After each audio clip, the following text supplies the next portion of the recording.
亲爱的伙伴，大家好，大家平安。今天我们要一起来念经，我们要读的经文在旧约圣经的出埃及记。我们要读的经文要从第7章读到第11章。我们一起来读今天的经文哦。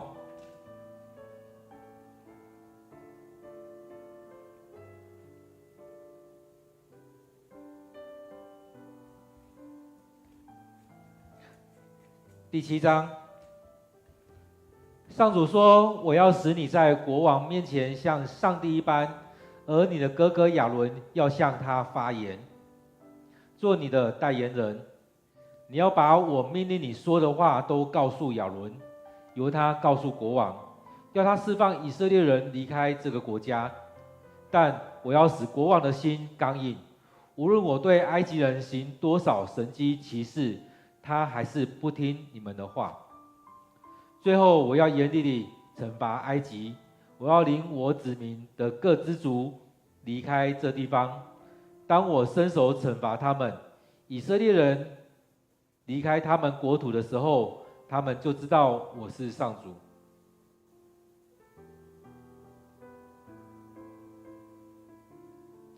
摩西和亚伦照着上主的命令去做。他们跟国王交涉的时候，摩西已经80岁，亚伦83岁。上主对摩西和亚伦说：“如果国王要你们行一个神迹来证明你们的身份，你要吩咐亚伦把他的杖扔在国王面前，那根杖会变为蛇。”于是摩西和亚伦去见国王，他们照上主的命令做了。亚伦把杖扔在国王和百官面前，那根杖就变成蛇。国王立刻召集他的占星家和巫师，他们行使法术，也做了同样的事。他们把手中的杖扔在地上，也都变成蛇。但亚伦的杖吞没了他们的杖。可是正像上主所说的，国王的心仍然刚硬，不听摩西和亚伦的话。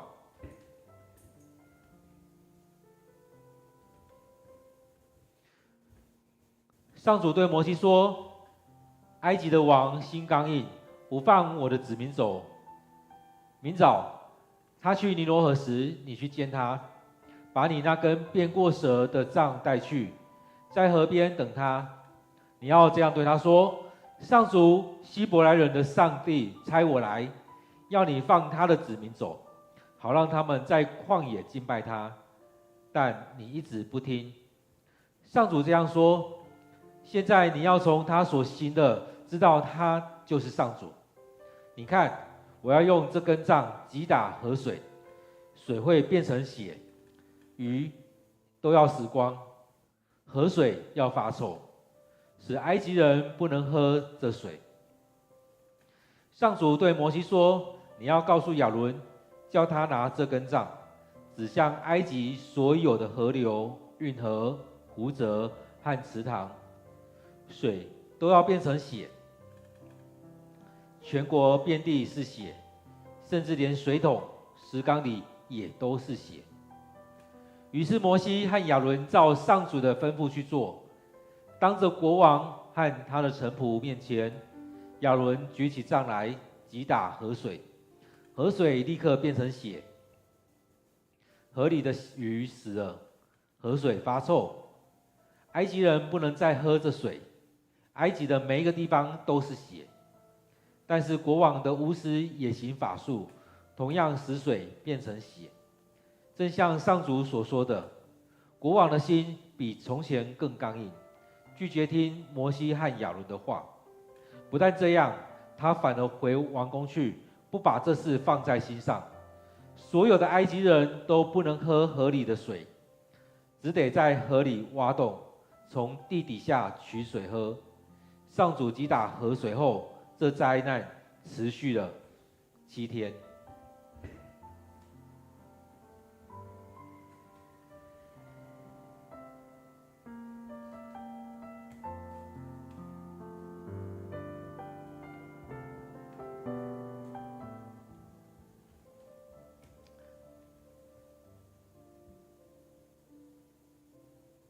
第8章，上主对摩西说：“你去见埃及王，告诉他上主这样说：放我的子民走，好让他们去敬拜我。如果你再拒绝，我要惩罚你的国家，使全国遍地都有青蛙。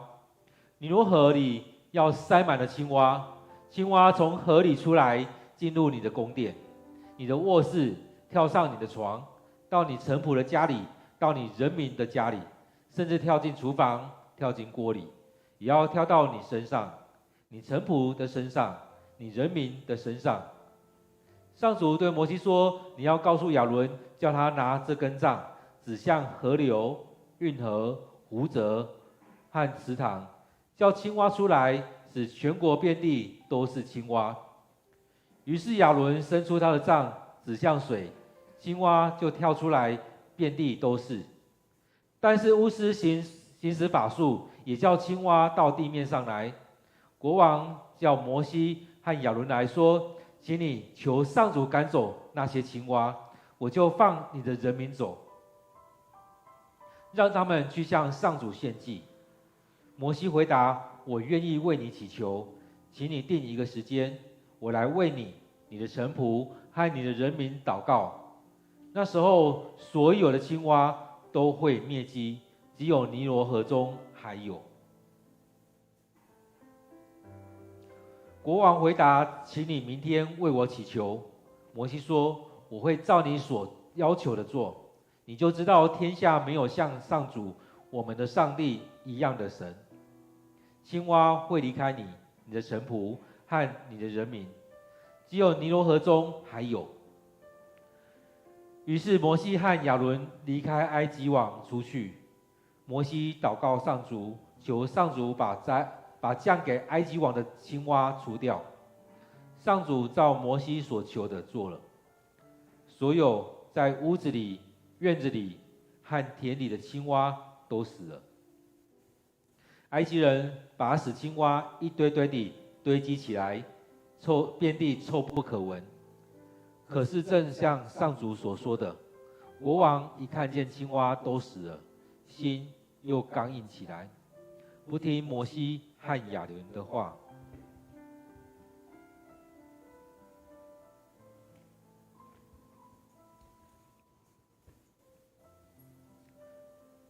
上主对摩西说：“你要告诉亚伦，用他的杖击地，使埃及遍地的灰尘都变成石子。”于是亚伦用杖击地，埃及遍地的灰尘都变成狮子，人和家畜身上都是狮子。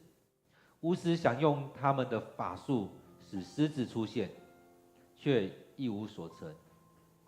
那时候人和家畜身上都是狮子。巫师告诉国王，这件事是上帝做的。但是正像上主所说的，国王的心仍然刚硬，不听摩西和亚伦的话。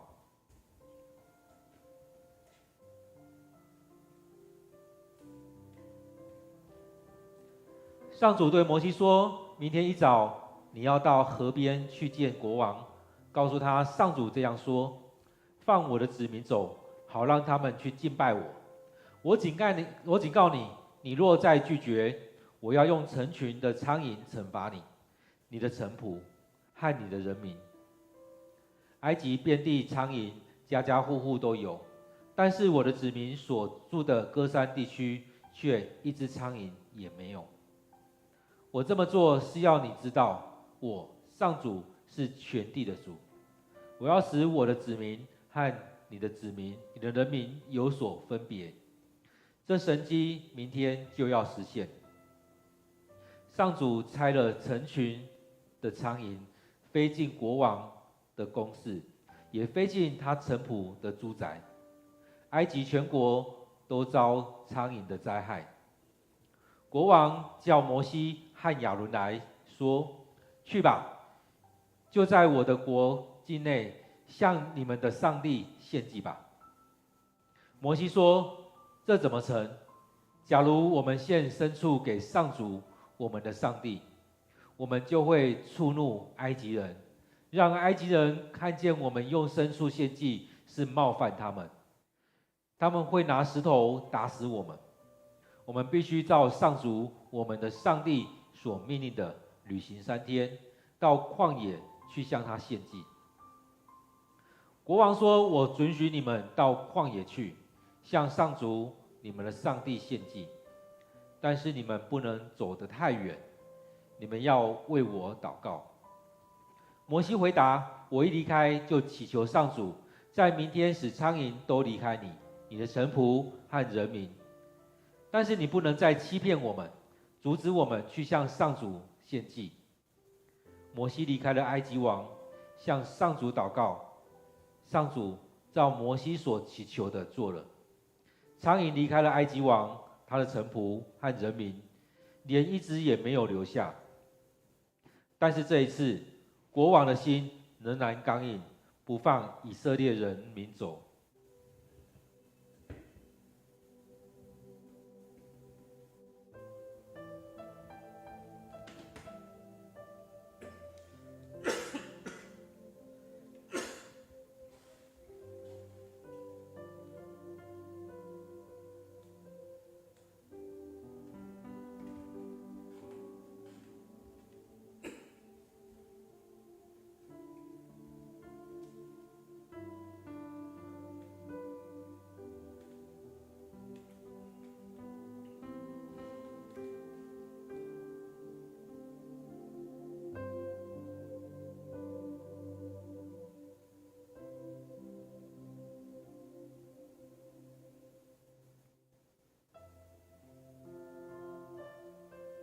第9章，上主对摩西说：“你去见埃及王，告诉他，上主希伯来人的上帝这样说：放我的子民走，好让他们去敬拜我。如果你再拒绝放他们走，我要降一个可怕的灾难来惩罚你。你所有的牲畜，就是你的马、驴、骆驼、牛、绵羊和山羊，都要遭受严重的瘟疫。我要使以色列人的牲畜和埃及人的牲畜有所区别。以色列人的牲畜一只也不死。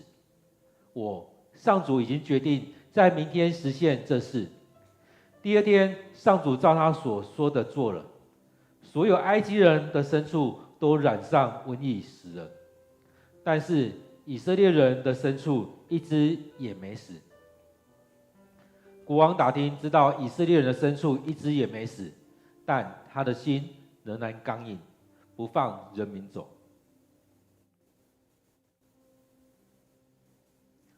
后来，上主对摩西和亚伦说：“你们从炉子里拿一把灰，由摩西当着国王把这灰撒在空中，这灰要像灰尘一样散布埃及全境。灰尘一碰到人或牲畜，人和牲畜就都起泡、长疮。”于是他们拿了灰，到了国王面前。摩西把灰撒在空中，这灰使人和牲畜都起泡、长疮。巫师们无法到摩西面前来，因为他们像其他埃及人一样浑身长疮。但是正像上主说过的，他使埃及王的心刚硬，不听摩西和亚伦的话。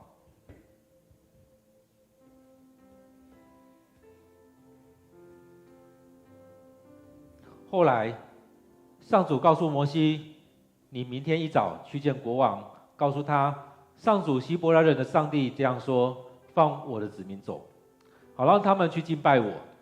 这一次你若再不听话，我不但要惩罚你的臣仆和人民，连你也要一起惩罚。这样你就知道，在世上没有像我的。要是我用瘟疫惩罚你和你的人民，你们早就毁灭了。但是为了向你显出我的力量，我还让你活着，好让我的名声传遍天下。可是你仍然自大，不放我的子民走。明天这时候，我要降冰雹，在埃及历史上从没下过这么大的冰雹。现在你可以替你的牲畜和田野里的一切找掩蔽的地方。冰雹要打在人和一切田野里的牲畜身上，他们都要死掉。国王和一些臣仆因着上主的话惊慌，把他们的奴隶和牲畜都赶进屋里。另有一些人却不听上主的警告，仍旧让他们的奴隶和牲畜留在田野里。上主对摩西说：“你要向天举手，埃及全境会有冰雹降下，降在人民、牲畜和所有的植物上面。”于是摩西向天举起杖来，上主就降雷电、冰雹在地上。于是大块冰雹跟着响雷、闪电俱来，这是埃及有史以来最大的冰雹灾难。冰雹把埃及境内的田野里的一切都摧毁了，包括所有的人、牲畜、田野里的农作物和所有的树木。唯有以色列人居住的歌珊地没有冰雹。埃及王召摩西和亚伦去见他，说：“这次我犯罪了，我和我的人民都错了。上主是对的，请你向上主祷告，我们受不了这雷轰和冰雹的灾难。我答应放你们走，你们不必再留在这里。”摩西对他们说：“我一离开这城，就会举手向上主祈求，雷电就会停止，冰雹也不再降下。这样你就知道大地属于上帝。但是我知道你和你的臣仆仍然不敬畏主上帝。麻和大麦都被冰雹摧毁了，因为那时大麦已经成熟，麻也开了花。但是小麦没有受损，因为小麦还没有熟。”摩西离开埃及王，出了城，举手向上主祷告，雷电、冰雹立刻都停止了。国王看到了这一切，他又犯罪，他和他臣仆的心又刚硬起来，正像上主早就对摩西说过的。埃及王的心仍然刚硬，不放以色列人民走。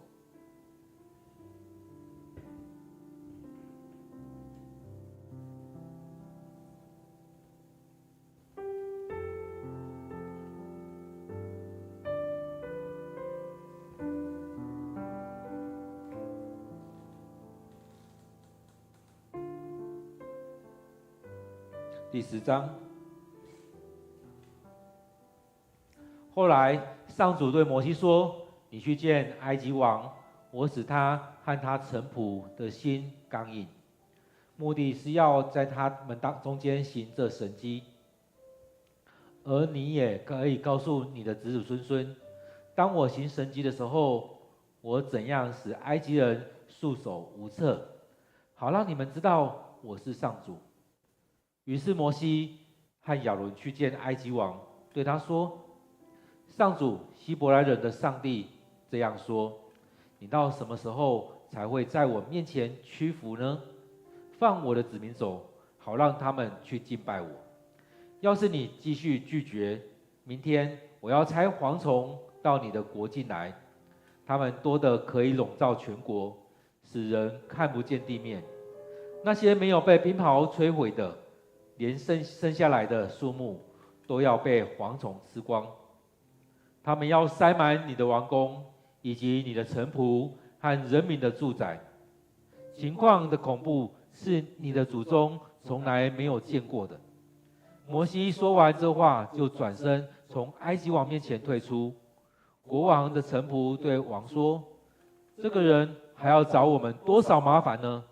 就放以色列人走吧，让他们去敬拜上主他们的上帝。难道你不知道埃及已经快完了吗？”于是国王召见摩西和亚伦，对他们说：“我让你们去敬拜上主你们的上帝，但究竟那些人去呢？哪些人去呢？”摩西回答：“我们都去，包括老的、少的。我们要带走我们的子女和牛羊，因为我们必须在那里过节，敬拜我们的上主。”国王说：“我对你们的上主发誓，我绝不让你带走你们的妇女和孩子，这不是造反吗？不，如果你们要去敬拜上主的话，我只准你们的男丁走。”说了这话，他就把摩西和亚伦赶走。后来，上主对摩西说：“举起你的手来，我要叫蝗虫布满全国，他们要来吃尽地上所有的植物，把冰雹没有毁尽的都吃光。”于是摩西把他的杖举起来，上主刮了一阵东风，袭击地面一天一夜。到了早晨，吹来了许多蝗虫，它们一群地飞来，布满全国。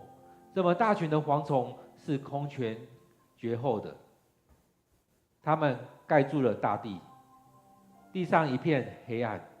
它们把冰雹没有毁尽的植物都吃光，连树上的果子也吃光。埃及全境，无论田里或树上，看不见一点绿色。于是国王赶紧召见摩西和亚伦，说：“我对上主你们的上帝犯罪了，我也对不起你们。现在请你们饶恕我这一次，向上主你们的上帝祈求，这致命的惩罚解除。”摩西离开了王，向上主祷告。上主把东风转成一阵强烈的西风，把蝗虫都卷起来，吹到红海。埃及境内连一只蝗虫也没有了。但上主使国王的心仍然刚硬，不放以色列人民走。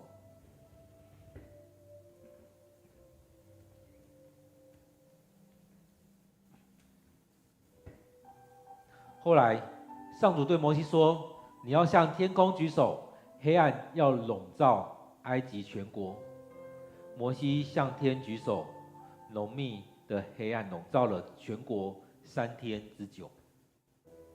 埃及人彼此看不见，没有一个人能够离开他们的家，但是以色列人所住的地方都有光明。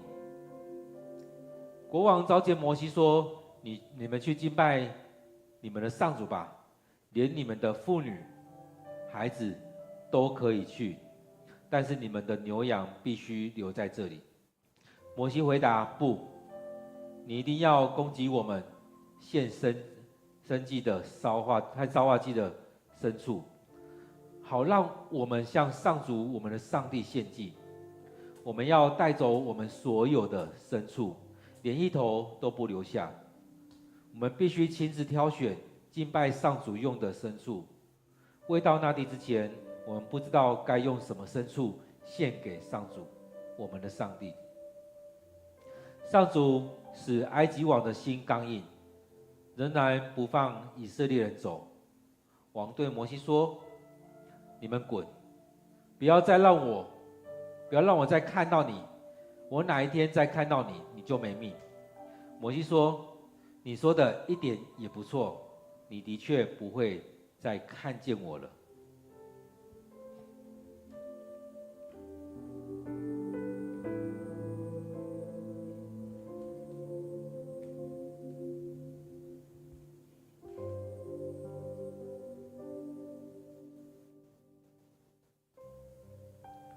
第11章。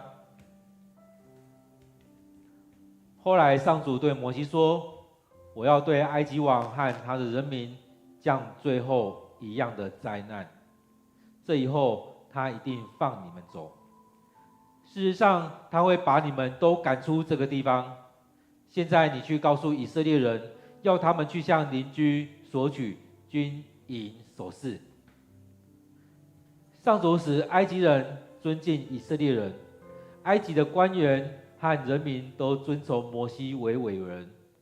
于是摩西对埃及王说：“上主这样说：今晚约在半夜，我要巡行埃及，埃及的每一个长子，从继承王位的太子，一直到磨坊里做奴工的婢女所生的儿子，都要死亡。投胎的牲畜也都要死亡。埃及全国将有嚎啕大哭的声音，这是空前绝后的。但是在以色列人的家里，连狗也不会像人或牲畜吠叫。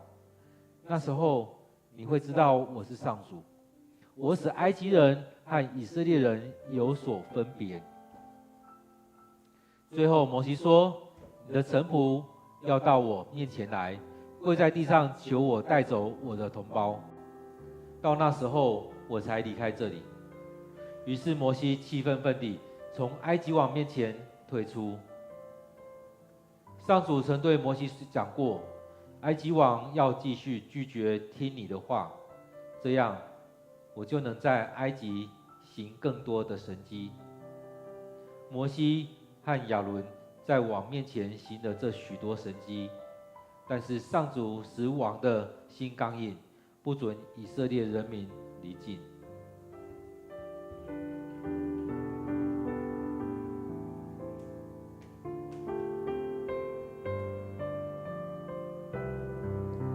今天4月12日，我们的进度在出埃及记第7章到第11章。